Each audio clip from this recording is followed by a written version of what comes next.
Bismillahirrahmanirrahim. Proklamasi. Kami, bangsa Indonesia, dengan ini menyatakan kemerdekaan Indonesia. Hal-hal yang mengenai pemindahan kekuasaan dan lain-lain diselenggarakan dengan cara saksama dan dalam tempo yang sesingkat-singkatnya.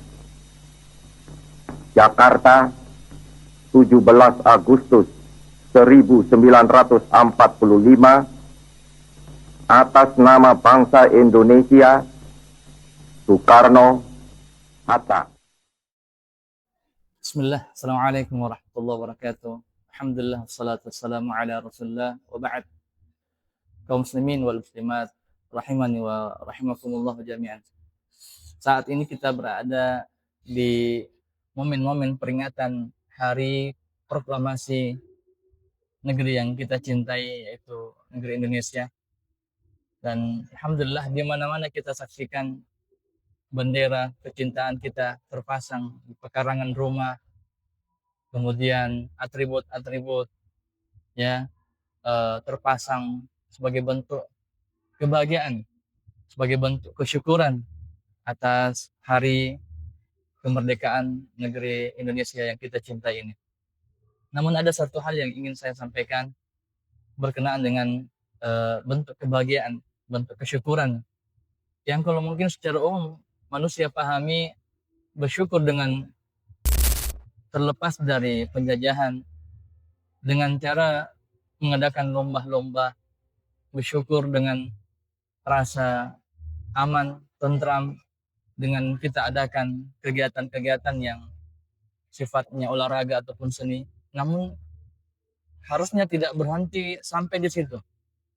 Karena kesyukuran yang sebenarnya ketika kita mampu mengimplementasikannya dalam bentuk ketaatan kepada Allah Jalla Jalaluh. Dan ini disebutkan oleh Allah dalam Al-Quran. Ketika Allah menyuruh keluarga Daud alaihissalam, seorang nabi, disuruh oleh Allah, i'malu ala Dauda syukra. Wahai keluarga Daud, beribadalah. Nampakkan ketaatanmu kepada Allah sebagai bentuk syukurmu atas nikmat yang Allah berikan kepadamu. Akan tapi wa qalilun min ibadiy syakur, hanya sedikit yang mampu syukur. Dalil yang lain bahwa syukur harus diimplementasikan dalam bentuk ketaatan kepada Allah, yaitu kisah Nabi alaihi salatu wassalam. Ketika Nabi salat malam, dalam riwayat berdiri sangat panjang sampai betis Nabi menjadi bengkak. Dikala itu istri Nabi menyampaikan, "Ya Rasulullah, tidak usahlah seperti itu. Bukankah engkau sudah dijamin masuk surga? Bukankah dosa-dosamu sudah diampuni yang lalu dan akan datang?" Apa jawaban Nabi di kala itu? "Afala uhib an akuna 'abdan syakura." Wahai istriku, tidakkah engkau ingin melihatku sebagai hamba yang mampu bersyukur? Nah, terjawab bahwasanya syukur itu dengan cara beribadah, taat kepada Allah Jalla Jalaluh. Maka sepaham kami, ya, bendera merah putih yang kita cintai ini, merah artinya berani, putih artinya suci.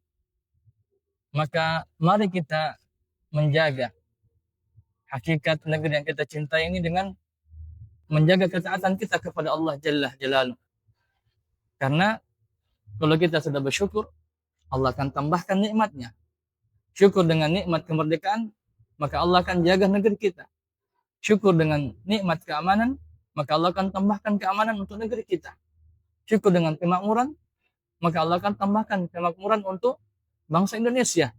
Namun yang harus kita pahami, ikhwani wa akhwati fillah, kaum muslimin yang dirahmati Allah, bahwa syukur yang sebenarnya dengan beribadah, patuh, taat, menjauhi dosa, dan itulah yang akan mendatangkan nikmat setelah kita diberikan nikmat oleh Allah Jalla Jalaluh. Allah Subhanahu wa taala berfirman, "La in syakartum la azidannakum wa la in kafartum inna azabi lasyadid." Semoga dengan semangat kita mengadakan kegiatan-kegiatan juga tidak mengalahkan semangat kita untuk salat 5 waktu, tidak mengalahkan semangat kita untuk baca Quran, tidak mengalahkan semangat kita untuk menutup aurat, dan insyaallah setelah itu kita akan mendapatkan tambahan nikmat dari Allah Subhanahu wa taala. Demikian yang dapat kami sampaikan, semoga bermanfaat. Wassallallahu ala nabiyyina Muhammad wa ala alihi wa sahbihi ajma'in. Assalamualaikum warahmatullahi wabarakatuh.